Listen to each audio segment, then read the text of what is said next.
আজকে আমরা সপ্তম শ্রেণীর দ্বিতীয় পর্যায়ক্রমিক মূল্যায়ন 2026 সালের পরিবেশ ও বিজ্ঞান বিষয়ের সম্পূর্ণ উত্তর সহ নমুনা প্রশ্নপত্র সেট 1 এবং সেই সঙ্গে সিলেবাস ও নাম্বার বিভাজন সম্পর্কে আলোচনা করব।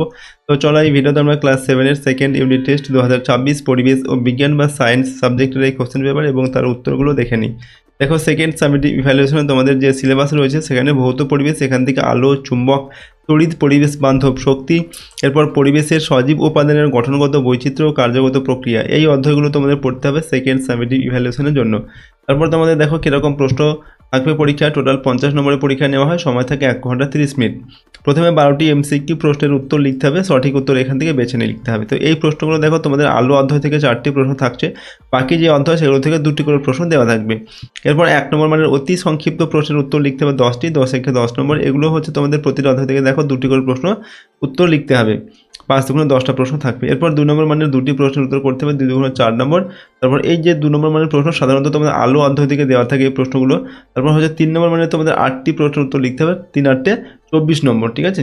এখানে কিন্তু এক্সট্রা প্রশ্ন দেওয়া থাকবে, দেখো এখানে প্রতিটা অধ্যায় থেকে 2টি করে প্রশ্ন দেওয়া থাকছে, 8টা প্রশ্ন, ঠিক আছে। এখানে এক্সট্রা প্রশ্ন থাকবে, তোমাদের আলো অধ্যায় থেকে সাধারণত 3 নম্বর প্রশ্ন থাকে না আর কি, ঠিক আছে। তো এরকম প্যাটার্নের টোটাল 50 নম্বরের প্রশ্ন দেওয়া হবে সেকেন্ড সামেটিভ ইভ্যালুয়েশনে এবং সময় থাকবে 1 ঘন্টা 30 মিনিট। চলো আমরা এই কোশ্চেন পেপারটার উত্তরগুলো দেখে নিই। 1 নম্বর দাগে বলা হচ্ছে সঠিক উত্তরটি নির্বাচন করে 1 × 12 = 12। 1 নম্বর দাগে আকাশের রংধনু আসলে সূর্যের সাদা আলোর প্রতিফলনের, বিচ্ছুরণের, প্রতিসরণের না প্রতিবিম্ব গঠনের প্রাকৃতিক ঘটনা মাত্র। তো আকাশের রংধনু আসলে সূর্যের সাদা আলোর বিচ্ছুরণের প্রাকৃতিক ঘটনা মাত্র। এরপর 2 নম্বর দাগে যে ক্ষেত্রে আলোর বিক্ষিপ্ত প্রতিফলন ঘটে না সেটি হলো দেয়াল, আয়না, কাগজ না কাপড়। সঠিক উত্তর হচ্ছে আয়না। তারপর চুম্বকের আকর্ষণের পূর্বে যে ঘটনাটি ঘটে সেটি হচ্ছে বিকর্ষণ, আবেশ না আকর্ষণ। তো সেটি হচ্ছে আবেশ। এরপরের প্রশ্ন দেখো, তড়িতের সুপরিবাহী পদার্থটি হলো রাবার, প্লাস্টিক, তামা না কাঠ। তো তড়িতের সুপরিবাহী পদার্থটি হচ্ছে তামা। প্রদত্ত বিকল্পগুলির মধ্যে জীবাশ্ম জ্বালানিটি হলো বায়ু শক্তি, সৌরশক্তি, পেট্রোলিয়াম, পারমাণবিক শক্তি। তো এগুলোর মধ্যে কোনটা জীবাশ্ম জ্বালানি? উত্তর হবে পেট্রোলিয়াম। তারপরে কিশমিশকে জলে ভিজিয়ে রাখলে ফুলে ওঠে, এটি এক ধরনের ব্যাপন অভিস্রবণ, বাষ্পমোচন না নিঃস্রাবণ। এটি হচ্ছে এক ধরনের অভিস্রবণ।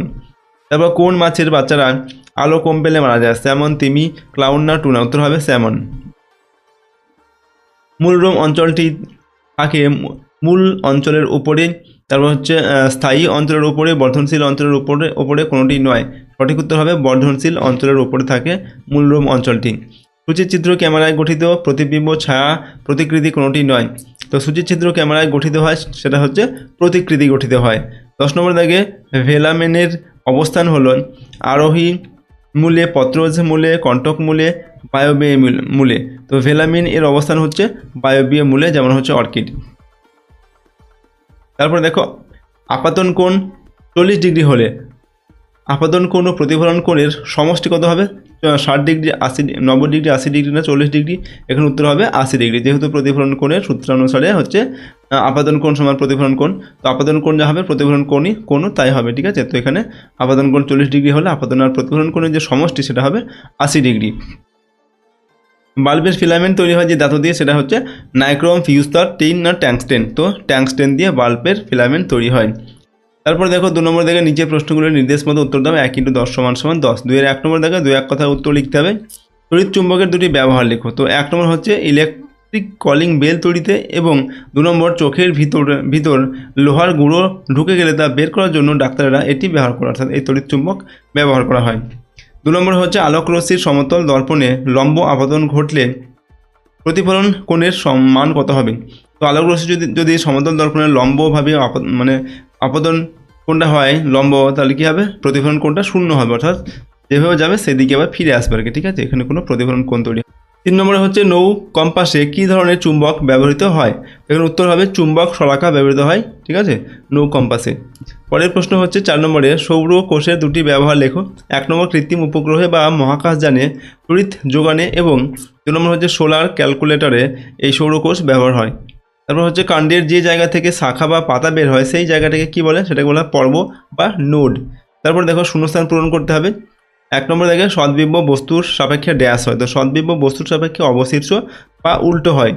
কোবাল্ট একটি ড্যাশ পদার্থ। তো কোবাল্ট হচ্ছে একটি চৌম্বক পদার্থ। সোলার ক্যালকুলেটরে তড়িৎ যোগান দেয় ড্যাশ। তো সোলার ক্যালকুলেটরে তড়িৎ যোগান দেয় হচ্ছে সৌরকোষ। পরের প্রশ্ন 4 নম্বরে বায়োগ্যাসের উদাহরণ হলো ড্যাশ। তো বায়োগ্যাসের উদাহরণ হচ্ছে মিথেন। মাছের পটকা এক প্রকার ড্যাশ পর্দা বিশেষ। মাছের পটকা হচ্ছে এক প্রকার অর্ধভেদ্য পর্দা বিশেষ। 3 নম্বর থেকে একটি বা দুটি বাক্য উত্তর লিখতে হবে, যে কোনো দুটি। 2 দ্বিগুণ 4 নম্বর দেওয়া আছে প্রশ্নের মান। অ্যাম্বুলেন্স কথাটি অ্যাম্বুলেন্স গাড়িতে উল্টো করে লেখা থাকে কেন? সমতল দর্পণের প্রতিবিম্বের পার্শ্বীয় পরিবর্তন ঘটে। অ্যাম্বুলেন্সের সামনে থাকা গাড়ির চালক যখন রিয়ার ভিউ মিররে উল্টো লেখাটি দেখেন তখন পার্শ্বীয় পরিবর্তনের কারণে সেটি সোজা অ্যাম্বুলেন্স হিসাবে দৃশ্যমান হয়, ফলে তিনি দ্রুত পথ ছেড়ে দিতে পারেন। ঠিক আছে। পরের প্রশ্ন 2 নম্বর দাগে সমান্তরাল আলোকরশ্মিগুচ্ছ অসমান তলে প্রতিফলনের পরে সমান্তরাল থাকে না কেন? তো অসমান বা অমসৃণ তলের বিভিন্ন বিন্দুতে অভিলম্বগুলি বিভিন্ন দিকে থাকে, তাই সমান্তরাল রশ্মিগুলি ভিন্ন ভিন্ন আপতন কোণে আপতিত হলে ভিন্ন ভিন্ন দিকে প্রতিফলিত হয়। একে আলোর বিক্ষিপ্ত প্রতিফলন বলে। প্রতিবিম্ব কাকে বলে?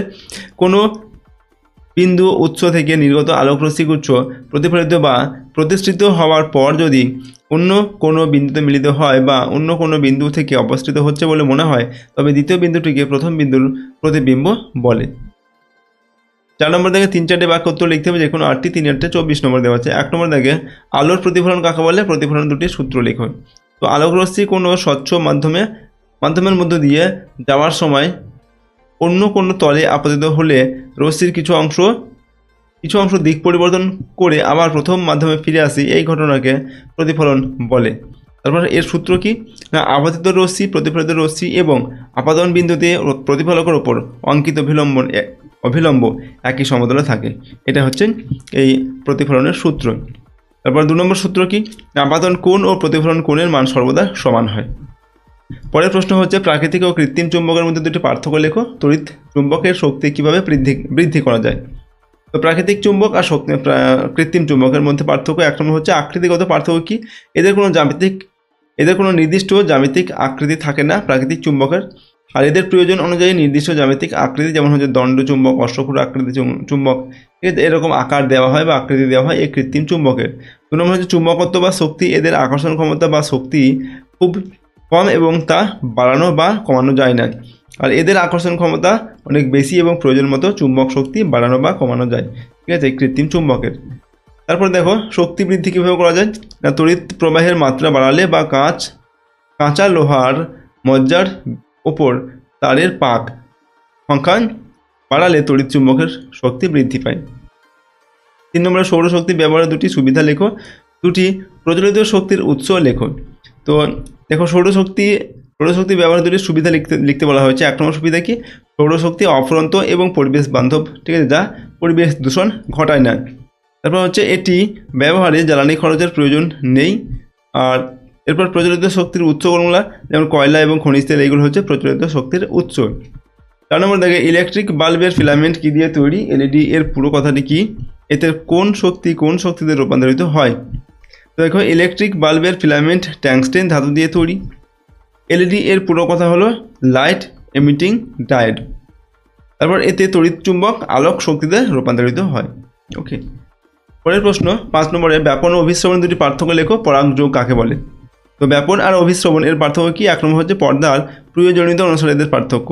তো এই প্রক্রিয়ায় কোনো পর্দার প্রয়োজন হয় না ব্যাপন প্রক্রিয়ায়, আর এই প্রক্রিয়ায় দুটি দ্রবণকে পৃথক রাখার জন্য একটি অর্ধভেদ্য পর্দার প্রয়োজন হয় অভিশ্রবণ প্রক্রিয়ায়। 2 নম্বর হচ্ছে মাধ্যম, কঠিন, তরল বা গ্যাসীয় যে কোনো মাধ্যমেই ব্যাপন ঘটতে পারে, আর অভিশ্রবণ কেবল তরল বা দ্রাবক মাধ্যমে ঘটে থাকে। এগুলো হচ্ছে ব্যাপন আর অভিশ্রবণের পার্থক্য। এরপর স্বপরাগযোগ কি? কোনো ফুলের পরাগরেণু যখন সেই ফুলের বা সেই একই গাছের অন্য কোনো ফুলের গর্ভমুণ্ডে স্থানান্তরিত হয় তখন তাকে পরাগ সংযোগ বলে। 6 নম্বর দাগের প্রশ্ন, চিত্রের সাহায্যে উদ্ভিদের মূলের বিভিন্ন অংশ চিহ্নিত করো। তো চিত্রের সাহায্যে উদ্ভিদের যে বিভিন্ন মূলের যে বিভিন্ন অংশ সেগুলো চিহ্নিত করতে হবে। তো একটি আদর্শ মূলের 4টি অংশ থাকে, যথা হচ্ছে মূলত্র অঞ্চল, বর্ধনশীল অঞ্চল, মূলরম অঞ্চল আর হচ্ছে স্থায়ী অঞ্চল। এটাকে একটি চিত্রের মাধ্যমে দেখাতে হবে। তো এটা দেখো স্থায়ী অঞ্চল, এটি বলা স্থায়ী অঞ্চল। তো এটা হচ্ছে গাছের মূলের শাখা, ঠিক আছে, তারপর এটা হচ্ছে প্রধান মূল এবং এটা হচ্ছে প্রশাখা মূল, ঠিক আছে। শাখা মূলের পরে যে শেষের অংশ সেগুলো প্রশাখা মূল।